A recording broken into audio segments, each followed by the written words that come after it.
Aujourd'hui, de nombreuses séries télé sont tirées de comics.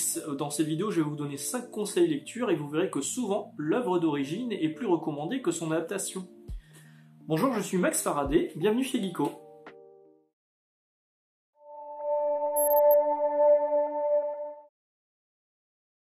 Commençons par Jupiter's Legacy, imaginé par Mark Millar, le créateur de Kingsman ou Kick-Ass.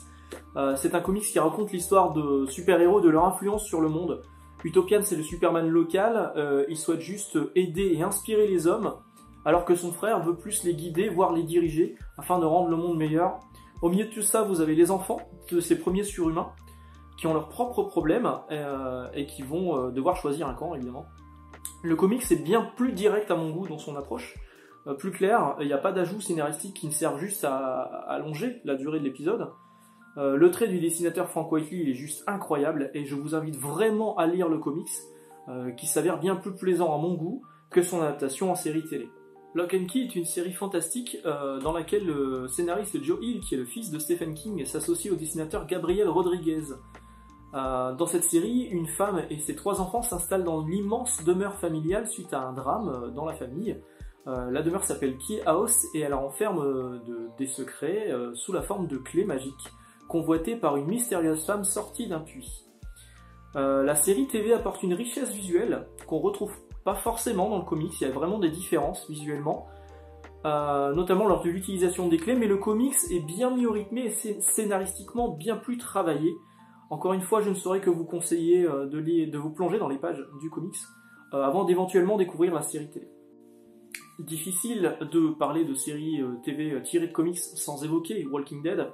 Alors que dire qui n'a pas déjà été dit sur cette série, évidemment.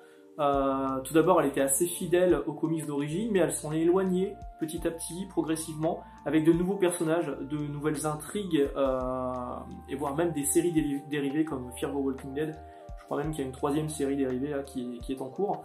Le comics de Robert Kirkman et Charles Adler est pour moi plus accrocheur.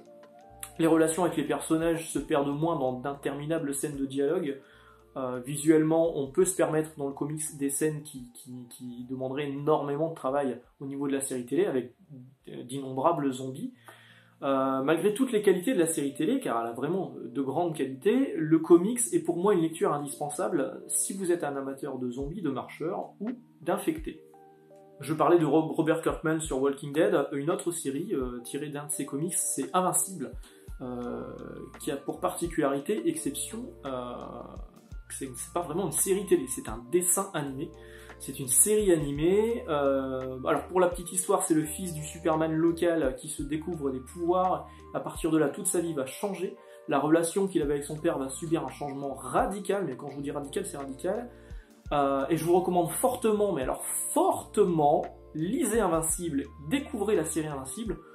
Plongez-vous dans cette série de comics qui est juste exceptionnelle. Ne vous arrêtez pas aux premiers épisodes qui sont dessinés un peu plus maladroitement. Vraiment, ça va s'améliorer au fur et à mesure.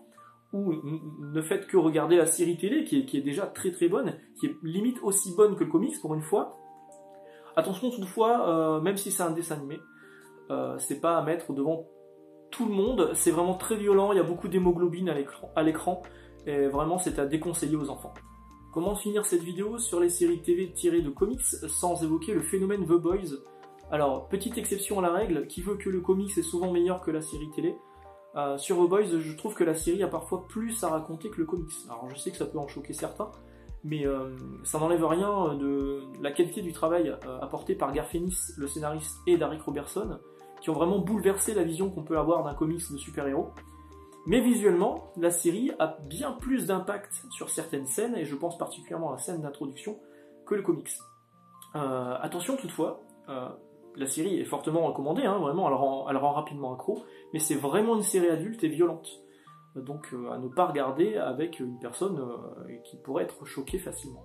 Il existe bien d'autres séries que je n'ai pas pu évoquer ici, tirées de comics.